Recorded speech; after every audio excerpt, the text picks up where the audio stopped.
Successful naman yung business ko. Tingnan mo. Wow! Asan mo? Wow! Ano yan?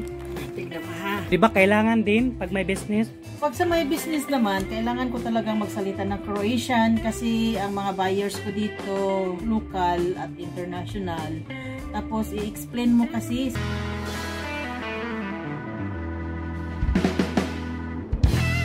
Hi mga kabeshi! Hello, good afternoon. So, si Tamtam po ito. Andito ako ngayon sa Asian store sa Zagreb kay Ma'am Beth.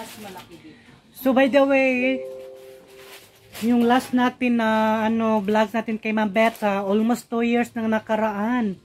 So ngayon, binalikan ko siya ulit sa kanyang store dito kung may improvement ba ang kanyang store compare last na vlog ko siya last 2 years na. So ngayon, i-tour ko kayo ulit or i-share, ipakita ko sa inyo ang kanyang mga bagong stocks na wala dati nung unang vlogs natin. So ngayon meron na.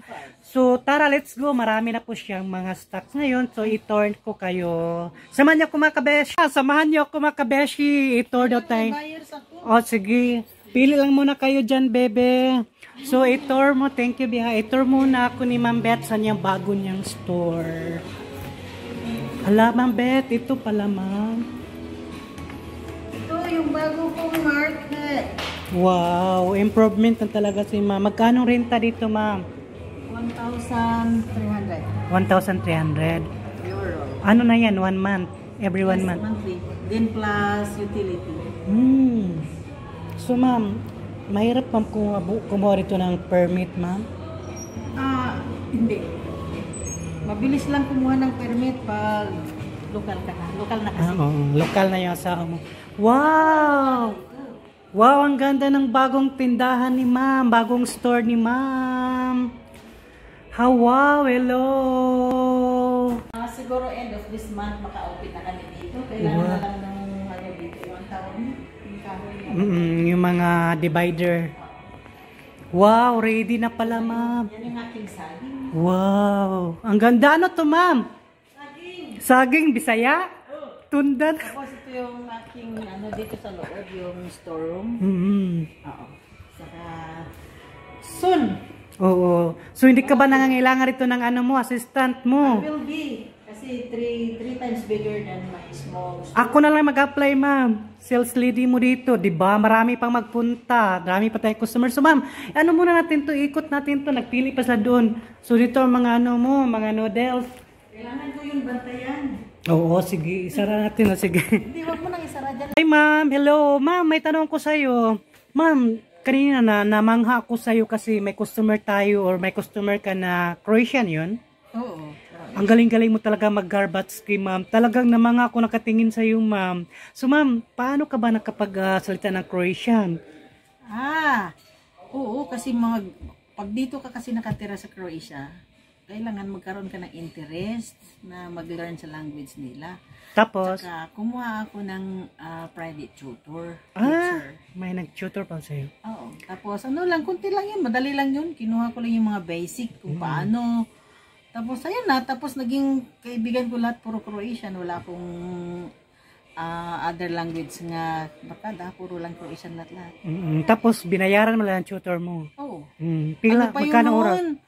1 euro. Hindi. Kasi, 40 kuna per hour. Pay kuna pa yun. 40? Kuna pang pera dati. Kuna pa nun. So, hindi ka pa marunong. Nagano ka lang para basic lang. So, ngayon, galing mo na talaga mo. So, alam mo na, hindi ka na mabenta, ma'am. Ay, hindi na. Kasi nandito matagal na rin. Kasi yung asawa mo, dapat talaga, ano bang purpose dapat na mag-aral ka ng Croatian, ma'am? Ang pinakamaganda kasi, mag-aral ka ng Croatian dito, pag dito ka nakatira.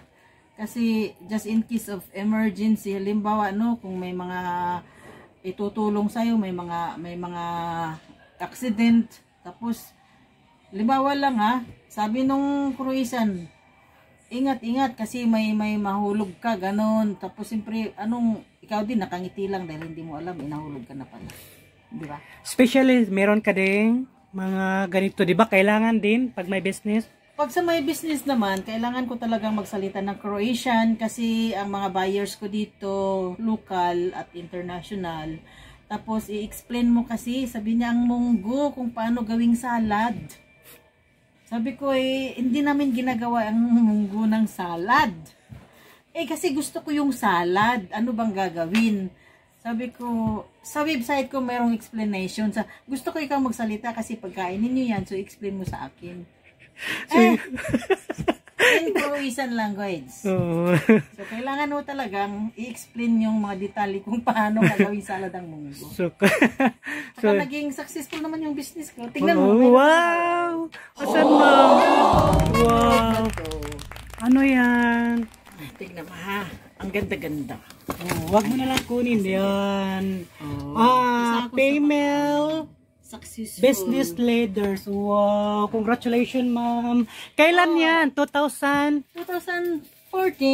Wow! 2024. Congratulations din, ma'am. Uy, ngayon ko lang nalaman. 2024, isa sa mga successful woman business here in Croatia. So, wow. 200 woman business here in Croatia. So, I'm one of them. Oh, so... Kaya, last May, we have party for those successful women here in Croatia. Isa ka na doon sa mga sa mga guests na doon. Isa ako sa mga successful business. See? Wow, wow. Kayo din, maging businesswoman din kayo or businessman. Just do your best. Someday, ma'am, sana makahabol kami sa iyo. Sana makasunod kami sa mga mo advice mo or sa mga binigay mo information, ma'am. Ma'am, salamat, ma'am. At saka, mahirap bang kumuha ng permit dito, ma'am, pag mag-business ka? Pag mayroon kang Croatian passport, madali lang. Kaya sa akin, sobrang bilis kasi isang blessing din kasi. Once you have a goal, focus to your goal, and you can have it. The only thing, just focus. Okay, ma'am. Thank you so much. Then, See you! Okay, see you too, ma'am. Bye. Business person na dito. Ito yung Filipino business.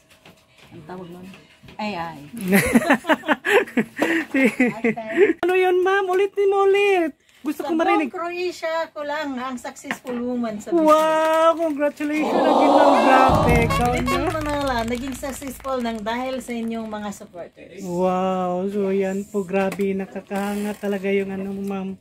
Pagka-successful mo dito. Maraming certificate. Walang utang yan ha. Talagang This is certified from the financing company that I don't have any credit. Wow, grabe si ma'am. Grabe, daming award na daw natanggap. Ma'am, salamat kayo ni mong gihatag ha. Salamat sa imo. Palipay nga po ko, organic. Coconut water. Wow. Bisita po diri. So, salamat kay ma'am. Ala, wala ba ko'y kabayad ani ma'am? From the heart. Thank you so much, ma'am. So, salamat kayo ni mama. At least makatikim sa tayo mga blessings. So, salamat kay ma'am. Thank you, Ani. Please support my channel. Like and subscribe para masaya ang buhay. Hanggang sa susunod kong vlogs, baka magkita tayo. Dahil sa vlogs nito, ikaw ang bida.